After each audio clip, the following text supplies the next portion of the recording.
First day of the week, and also March Madness, the conference tournament, some last week, a lot this week, and then eventually Selection Sunday. King McClure, former Baylor guard and ESPN basketball analyst who has risen through the ranks as a basketball television star. Thanks for your time, King. Your thoughts about the Big 12 has 9 teams that are going to make the tournament. How many of those 9 do you honestly think can make a run and get to the Final Four? Yeah, I mean, that's a great question. The Big 12 has been undoubtedly the best league in all of college basketball all year when you look at it from top to bottom. But as far as teams going to the Final Four, this might be pretty interesting or a hot take, but I don't know if any team other than Baylor, and our non-biased opinion, any team other than Baylor can really make a super deep Final Four type of run. Because I think when you look at certain teams, you look at a team like Houston, I mean, defensively, you know how great they can be. But my question is, do they score the ball well enough? You get into a shootout with Kentucky. Can you score the ball at a high enough rate to be able to win games? I mean, we know that Jamal Shead was Big 12 Player of the Year. We know LJ Cryer was, he's been playing well, especially in the last 5 games. But also my other concern is, when you're running against a different type of officiating crew, maybe a Pac-12 officiating crew or an ACC officiating crew, and they call the game a little bit differently, not as physical. And will you be able to adjust your style of play to be able to win that game? So I think when you look at complete teams who can play defense decently enough, who can score the ball from the guard position, I think that Baylor is the one team that comes to mind that actually has a chance to make a deep run in the tournament. King, do you see a separation between some of the teams that could be one seed? I mean, I know you just mentioned Houston, but like a UConn, a Purdue, that there might be a little separation in talent with them, maybe to even the second tier down of the 2 seeds. Yeah, I think that UConn, when you look at top to bottom, is the best team in America. I think they have everything that you need in order to be successful. I mean, they're long, they're athletic. Tristan Newton, the 6'6" point guard. Stephon Castle, probably a lottery pick. You have the inside presence in Jonathan Clingan. You have shooters. You have a bench that can come in. They play defense. They can score the ball in multiple positions.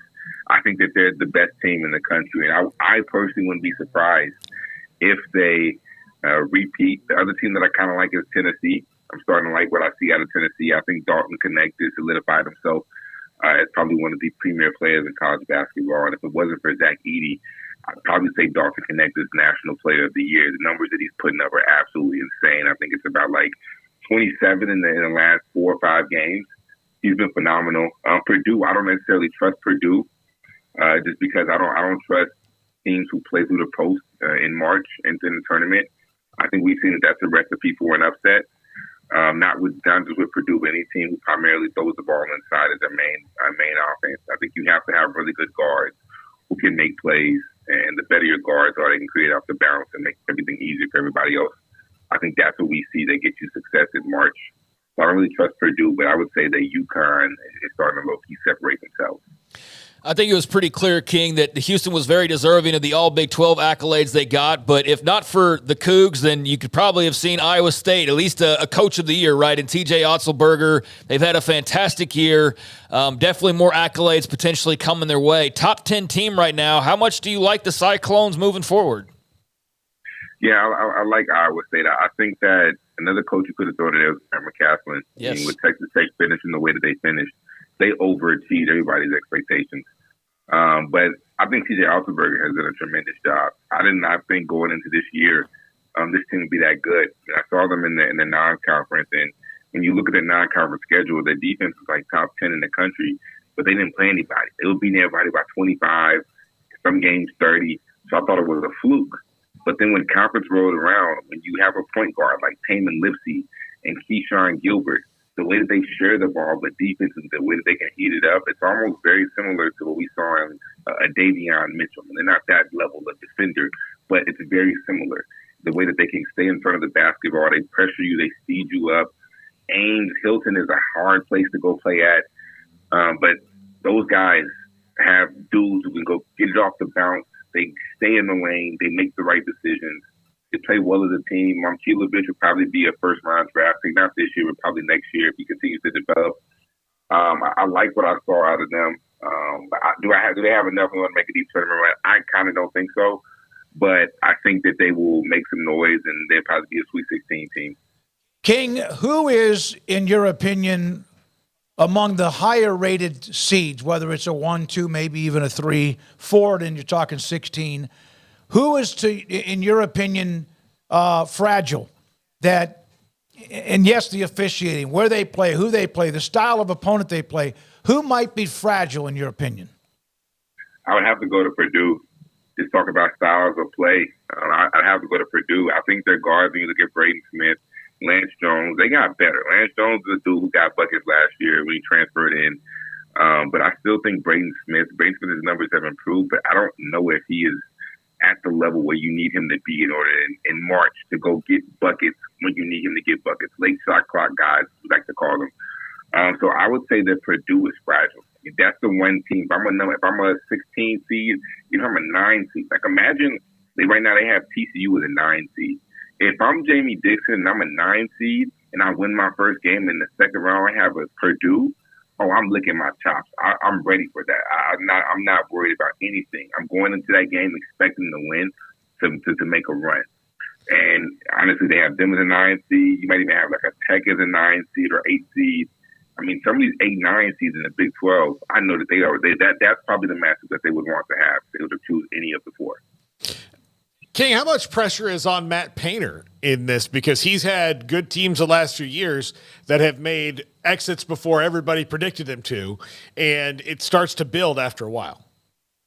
Yeah, I mean, one thing you can't say, I mean, the man is a great coach. He's a hell of a coach. So you can't say that, but you're right. I mean, the way that he's played as of recently, he's had really good players. He's produced pros, produced NBA guys. But you're right. I mean, the fall in March, I think, is primarily due to throwing the ball inside. Zach Edey produces, so it's hard to go away from him, especially when he's shooting over 60% from the field, averaging roughly around like 18 or like 13 or something like that, or maybe even higher than that.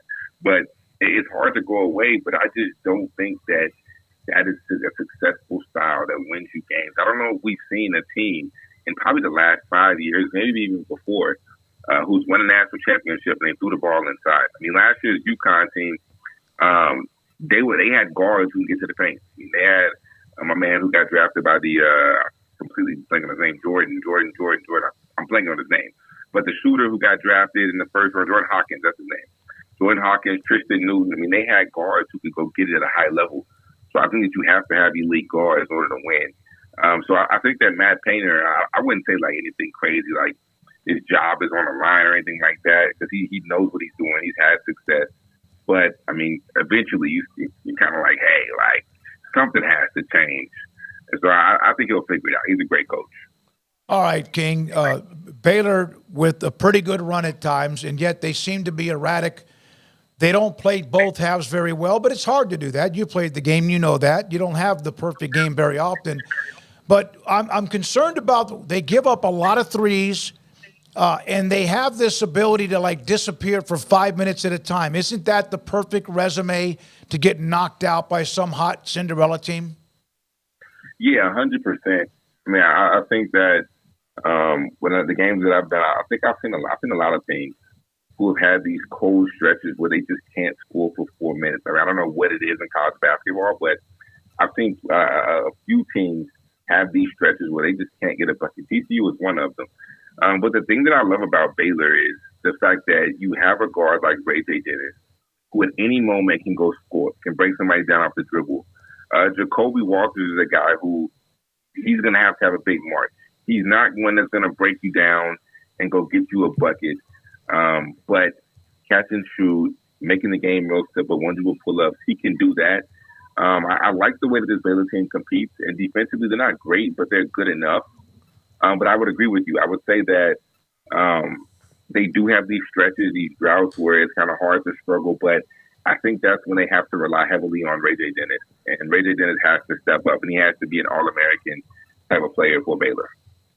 King McClure, ESPN analyst with us. King, thanks for your time. King McClure with us on the eve of the Big 12 men's tournament. Women, of course, in the semifinals tonight with Iowa State waiting to see who plays for that particular championship. Most drip in the game, too, when it comes to courtside attire. Oh, King?